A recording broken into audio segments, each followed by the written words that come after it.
Exhibit T. The following excerpt is taken from the Jamaica Observer, Wednesday, June 23, 2010. Approximately 1 month after the Tivoli Gardens incursion.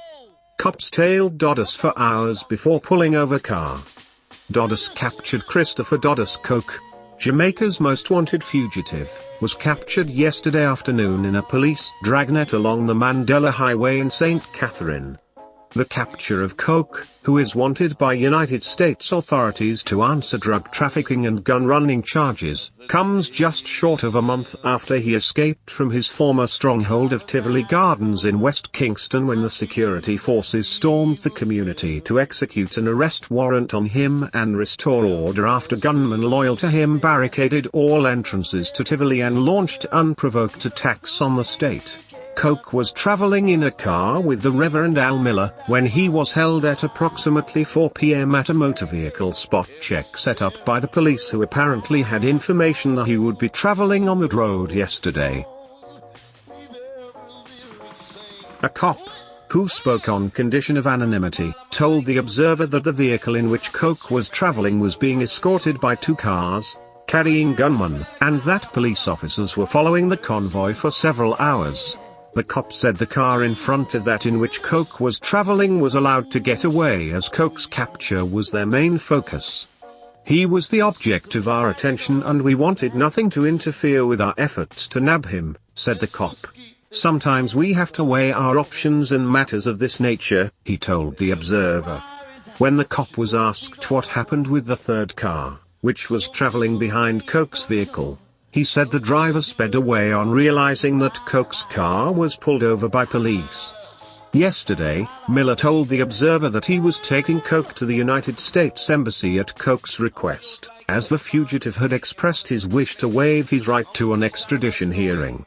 Coke was transported to the Spanish Town police station, where he was held for just over 2 hours before being transported by Jamaica Defense Force helicopter to an undisclosed location. The incident caused tension in the town, as large groups of heavily armed soldiers and police were called in to man the station and the prison oval football field, where the helicopter landed. Last night, a highly placed police source confirmed that Coke was wearing a wig when he was held. The Observer was also told that Coke, who normally wore a beard, was clean-shaven at the time of his capture. When we held him, the first thing he said was how he was happy that he was not harmed, a policeman said. Yesterday evening, during a press conference at his office at Old Hope Road in St. Andrew, Police Commissioner in Ellington refused to divulge details of Coke's capture. The circumstances of Mr. Coke's arrest are the subject of an investigation, and when the investigation is complete we will inform you, Ellington said. The police also expressed an interest in interviewing Miller, who was instrumental in handing over Coke's siblings, Leighton Liberty Coke and Janet Coke. Leighton Coke was last week charged with shooting after police said he was positively identified by a witness. From our standpoint, we believe that he, Miller, needs to come in and speak with us because there are some questions that he needs to answer, Ellington said. The police also said they were not informed that Coke had expressed an intention to waive his rights to an extradition hearing. This afternoon before coming down here I spoke to all my senior officers and I asked each individual if they were a party to any discussion or agreement for the bypassing of the legal processes for Coke to be turned over to U.S. Marshals. Each officer responded negative, Ellington said. He also said the police would be working with the Office of the Director of Public Prosecution to get Coke before a local magistrate within 48 hours. Under Jamaican law, Coke would have to express his wish to waive his right before a local judge before he would be handed over to U.S. Marshals. The police commissioner appealed to Coke's relatives, associates and sympathizers to remain calm and allow the law to take its course. Coke's extradition request has been before the Jamaican government since last August, but was being stalled by the Bruce Golding administration on the ground that the evidence submitted by the United States was gathered in breach of Jamaican law. However, faced with mounting pressure to resign after he admitted to sanctioning an attempt by the ruling Jamaica Labour Party to lobby Washington on the Coke issue, Golding announced on May 17 that the government would sign the order to begin the extradition process. But his announcement resulted in gunmen loyal to Coke blocking the entrances to Tivoli Gardens. On May 20, mostly female residents of Tivoli Gardens staged a peaceful protest on Spanish Town Road in support of Coke, and then marched through the streets of downtown Kingston. They urged the authorities to leave him alone, and many said they were willing to die for him. On May 24, after repeated appeals for the blockades to be taken down were ignored, the security forces entered Tivoli Gardens, but were met with stiff resistance from gunmen who were eventually defeated. A total of 73 civilians and a soldier were killed in the skirmishes. 2 cops were also ambushed and killed by gunmen on the Mountain View Avenue, in widespread violence triggered by other gunmen loyal to Coke. Since the May 24 offensive, Coke has been on the lam, and the police last Friday increased a $1.2 million bounty for his capture to $5 million. The U.S. authorities say they have 9 co-conspirators who have given them information to build a solid case against Coke, who is the head of the notorious Shower Posse. End of excerpt. Jamaica adage. Long run, short catch. Amidst all the deaths and mayhem that resulted from the incursion of Tivoli Gardens, and as dramatic as all the incidents were that led to even the capture of DUDUS, one find by law enforcement, left them within the Jamaican population at large, with even more questions than answers. Exhibit U. The following excerpt is taken from the Jamaica Observer, Sunday, May 30, 2010. How did DUDUS get extradition papers? Military and police personnel Friday said that copies of the extradition documents filed by the United States government against Christopher DUDUS Coke were found in his presidential clique office in Tivoli Gardens, after the community was secured by the authorities. On Friday, 2 attorneys with whom the Sunday Observer shared the information about documents expressed surprise, as they said it was not the practice for the subject of an extradition to be in possession of the papers supporting that request. It would be very unusual, said one of the attorneys, whom the Sunday Observer will not name. My antennas would go up getting that information, said the other lawyer, who explained that extradition document would only be shared with the subject's attorney after the subject was arrested. The first attorney also questioned the judicial review filed by Coke's lawyers in relation to Justice Minister Dorothy Lightbourne's decision to sign the extradition request, a move that would put Coke before resident magistrate to determine whether he has a case to answer in the U.S. The U.S. government indicted Coke on arms and drug trafficking charges last August, but the Jamaican government had refused to sign the document to begin the extradition process. The judicial review is scheduled to come before the High Court tomorrow. Coke's lawyers are arguing that the minister had contended for the past 9 months that the U.S. had illegally obtained wire information against their client. The reason given for the challenge at this stage is highly unusual, said the attorney. According to members of the security forces, they also found other sensitive documents relating to the extradition in Coke's office, from which he ran his entertainment company. They declined to reveal more, but were obviously peeved at the discovery, which suggested that Coke was the beneficiary of assistance from influential circles. End of excerpt. According to the streets, Demdis Zeeks, and sellout DUDUS, walk almost anywhere in Jamaica, especially throughout the garrisons of Kingston, and if you can get a conversation going about Pressy, you will almost be sure to hear the above words, either word for word or paraphrased. The general consensus being, DUDUS got a raw deal. And note, this is not a West Kingston or Labour Party only opinion either. Let's make that clear, because even though DUDUS is who he is, truth be told, in the aftermath of the incursion, the majority of opinions were in his favor, because everyone was literally on one accord, even beyond the boundaries of West Kingston. Truth is, the reasons for this vary, but in the same breath, what this ushers us into, is a face-to-face confrontation with the age-old reality, which a lot of people seemingly are yet to break away from, our obsessive love affair with outlaws. A fact so extensively documented over the years, that dispute at this stage in history would make such a stance literally absurd, as the evidence speaks volumes for itself. The public's fascination with outlaws is age-old. From the likes of Bonnie and Clyde, Pretty Boy Floyd, John Dillinger, Al Capone, right down to mob figure, the Teflon Don himself, John Gotti. All media darlings in their own right, and with evidence showing what can be described as a literal raison d'etre when it comes to the public and their obsession with these characters. It must be noted that Jamaica is by no means different. An issue reinforced with so many Jamaicans saying much of the same, Demdis Zeeks, and sellout DUDUS. Just with a few explicit connotations for impact. So much has been said by almost every Jamaican on this topic, and besides the legalities, I find it imperative to share some of what was said by the people themselves. Those close to the action, those observing the action from a distance, and those analyzing it from a presumed, intellectual geopolitical standpoint. Be warned, some of the opinions, accounts and suggestions you are about to read, range from the reasonable to the ridiculous. Right down to the conspiratorial. Jamaicans speak. 1. DUDUS is no angel, but he was created by the very politicians who are now trying to distance themselves from him.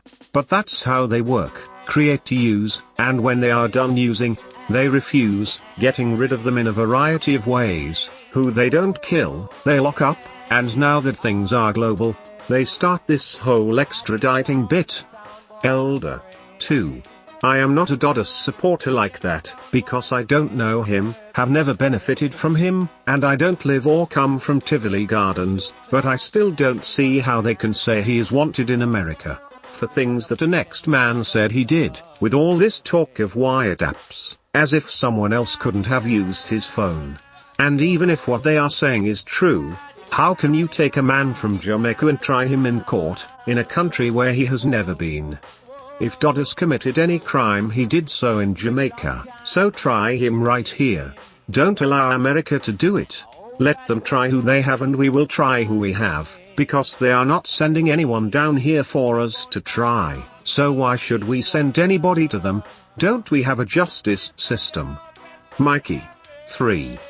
Bruce Golding sell out DUDUS, it's simple as that. He sold out DUDUS and Tivoli Gardens. Mr. Seaga would have never done that. He is wicked. Even though Pressy was here keeping things in check for him, he went and sold him out and then send the police and soldiers to murder us. Bruce Golding is wicked. Tiffany. 4. Same game, different players. DUDUS is just another sacrifice. Just like his father, everybody knows that. Wayne. 5. DUDUS is a coward like all the cowards before him. His only strength laid in his ability to get people to do his bidding at a price. The wimp probably never even fired a gun in his life. I'll bet that if the security forces grabbed him he will bawl like a baby begging them not to kill him before he calls his mama and soils his pants. Why can't we learn? The lout probably had enough to live on with all the luxuries he needed, but he did not know when to call it quits. Power corrupts. G. Watson. 6. Let it be known again that a criminal has no loyalty to anyone but himself. They will sell out their mothers and children to get their own perceived gratification. So to all the politicians and business people who align themselves with criminals, you all better take heed. You can't have it both ways. R. Campbell. 7. Coke's strength was always an illusion. Even now many people are still delusionary. He was nothing more than a man living in the shadows of his father. In addition, he had great political coverage being from Tivoli. If Coke was living in the US he would have been killed long time by any Friars he contended with. The mask is now off, and he is exposed for the coward that he is. Donship is nothing but a smoke screen. Look how many of them have given themselves over to the authorities since the fracas. Bad man for who? Please. K. Franklin. 8. The militia fighters that were in the Republic of Tivoli took up arms against the state of Jamaica. which makes them enemy combatants, and should be treated as such and charged with high treason. The government is too soft, too civil, in their dealings with these fools. M. Sharp. 9. I do hope the police drill Mr. Miller to the max. Why on God's earth would he want to hand over a Jamaican fugitive to the American embassy instead of the local police?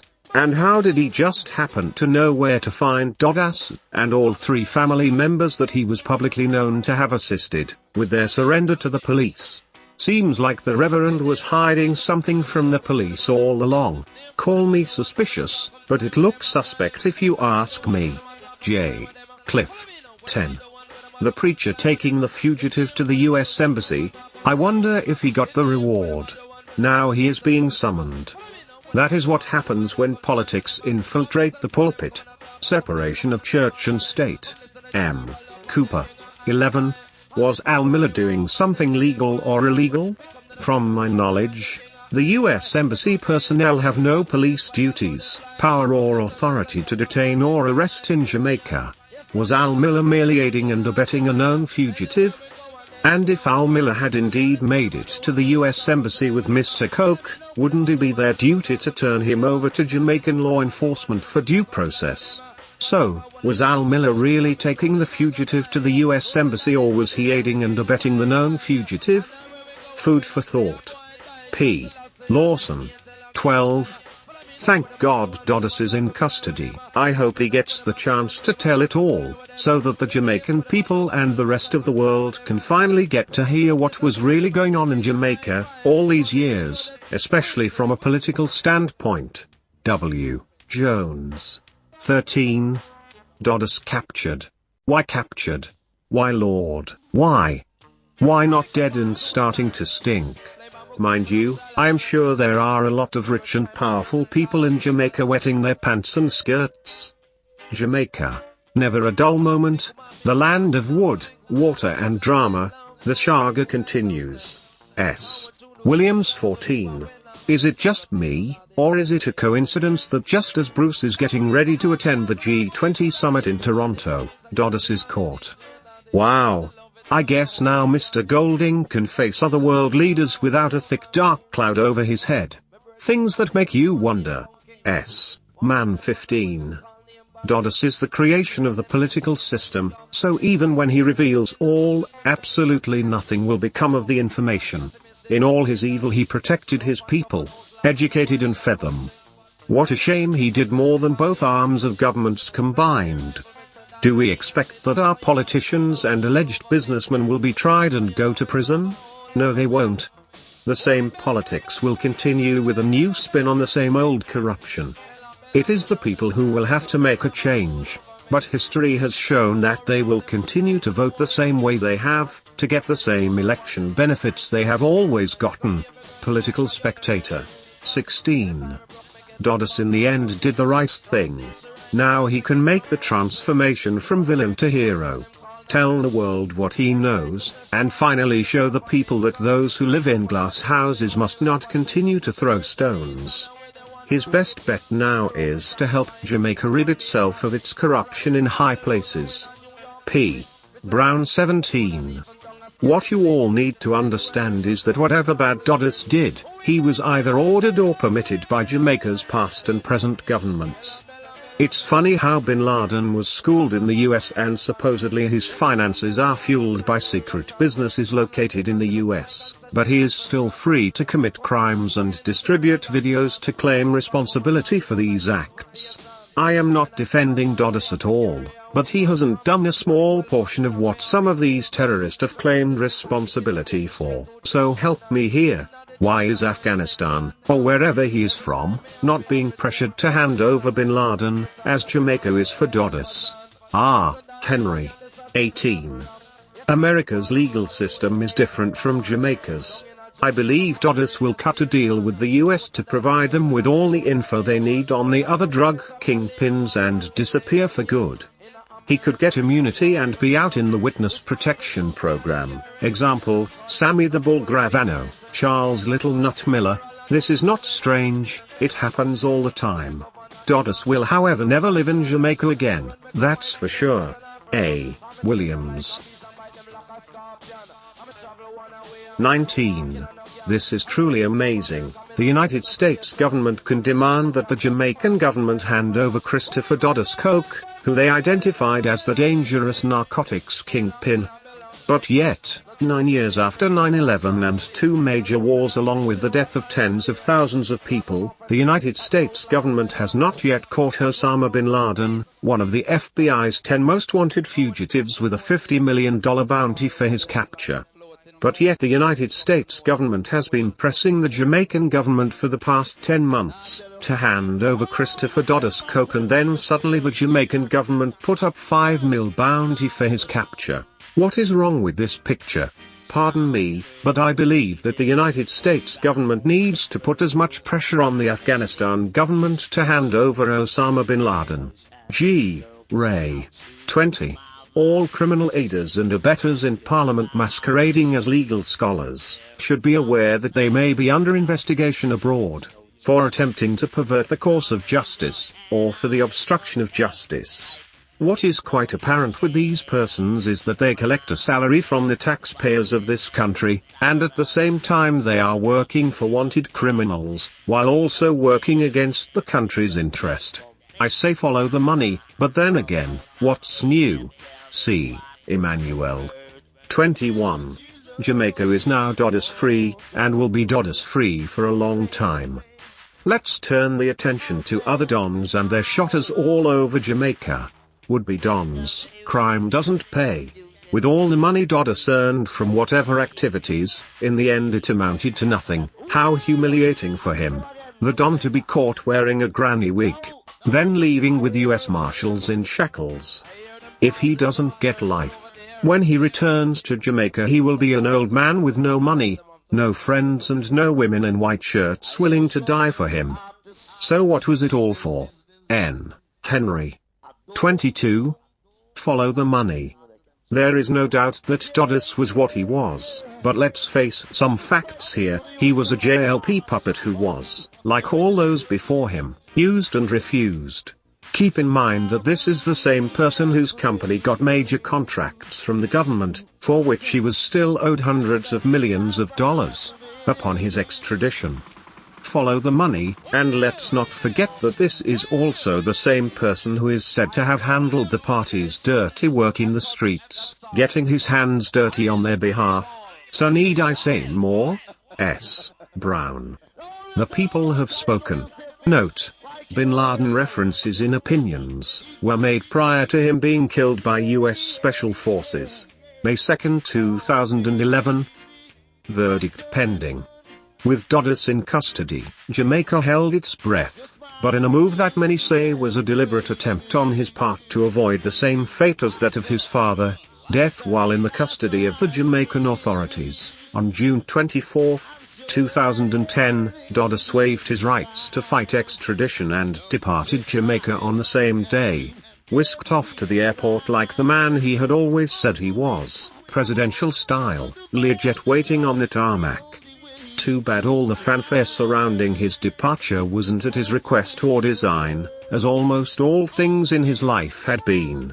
Nevertheless, with all that, DUDUS's departure still bore one key element that had always been his to claim, even if it wasn't worth anything at this stage. He was a don, born a don, and was still one. DUDUS had left the building, blanketed by security, to a waiting JDF, Jamaica Defense Force, helicopter. Destination: a private area of the Norman Manley International Airport, where the security was just as heavy as it was at his court appearance. After the formalities and precautionary checks, the man for whom many had laid down their lives, and who had brought the country to a literal halt, was soon seen being ushered aboard a waiting jet. How it all played out: after Christopher DUDUS Coke waived his constitutional rights to fight the extradition process in Jamaica, he was turned over to agents of the United States law enforcement, and flown to the US within hours of the court hearing. Upon arrival in New York, he was then turned over to the relevant authorities, and was arraigned in a Manhattan federal court, the following day on drug and gun trafficking charges. DUDUS's explanation: DUDUS claimed he waived his rights to fight the extradition process because he was fearful of being in the custody of the Jamaican authorities and meet the same fate as that of his father, Jim Brown, who died in a mysterious fire at the General Penitentiary while awaiting extradition to the US in 1992. Upon his arrival in the United States, the U.S. District Attorney for the Southern District of New York, Preet Bharara, issued a news release which stated that Coke was now in the city to face charges of conspiracy to distribute marijuana and cocaine and conspiracy to illegally traffic in firearms. Coke was flown out of Jamaica just after 2 p.m. on June 24, 2010, aboard a waiting U.S. Marshals Service jet, bringing to a close quite possibly the most dramatic 10 months in Jamaica's most recent history. Coke's departure also brought the curtains down on what many say was an incident which may have had the power to topple the very government of Jamaica, had it not been brought under control. Some, however, are quick to rubbish such claims, but the evidence of strained, and/or damaged diplomatic relations with the United States, now common knowledge, serves as evidence that speaks for itself. And if said incident possessed such power, how far-fetched of a possibility is it that said incident also had the power to topple the very government of the land, especially with Coke being who he was? And especially with claims now being made that government officials actually suggested that such a development was very possible, in the privacy of their assumedly off-the-record conversations. Some call it arrogance, but even in defeat it seemed as if DUDUS was playing the role of the Don he obviously thought he still was, issuing a statement through one of his lawyers, Mr. Tom Tavares Finson, in which he said that his decision to forego an extradition trial was in the best interest of Jamaica. The statement went on to say, "I take this decision for I now believe it to be in the best interests of my family, the community of West Kingston and particular the people of Tivoli and above all, Jamaica. I leave Jamaica and my family, in particular Patsy, Mother Pauline Halliburton, with a heavy heart, but fully confident that in due course, I will be vindicated and returned to them," adding more to plenty. Upon DUDUS's departure, almost immediately another layer was added to his burdens, when resident magistrate George Anna Fraser slapped an order of restraint on the embattled Don, authorizing the state to seize his assets, which are estimated to be worth in the hundreds of millions. Recap. At approximately 9:55 a.m. Thursday, June 24, 2010, Christopher DUDUS Coke, a short, stocky man with receding hairline and a bald scalp, was escorted by 3 stone-faced members of the Jamaica Constabulary Force, into the designated structure being used for his extradition hearing, located on the premises of Jamaica's Mobile Reserve Headquarters. Dressed in a blue and white striped shirt, a pair of Clarks and grey jeans, a gold chain around his neck, white undershirt and leather band wristwatch, DUDUS, who was allowed to walk freely without being handcuffed or shackled, glanced at reporters and nodded his head while making his way to his seat, minutes before the hearing was called to order. Coke's lawyers, Mr. Tom Tavares Finson and Mr. George Suter, both arrived late, prompting R.M. Fraser to query whether or not he had legal representation. R.M. Fraser. "Mr. Coke, please stand." Fraser beckoned. "Do you have counsel representing you in this matter?" "Yes, ma'am," Coke replied in a soft tone, after snapping from his seat in a clear sign of what was his petrified mental state. "Who?" asked R.M. Fraser. "Mr. Suter," replied Coke, who appeared extremely humbled, a far cry from what would have been the norm for a man of his status and caliber. The lawyers however arrived almost immediately after Mr. Coke gave his answer, and following a rambling apology, Mr. Suter indicated that his client, Mr. Michael Christopher DUDUS Coke, wished to waive his right to an extradition trial, prompting the magistrate to ask Coke if this was his desire. To which he replied, "Yes, ma'am." And the phone at home, have you seen her?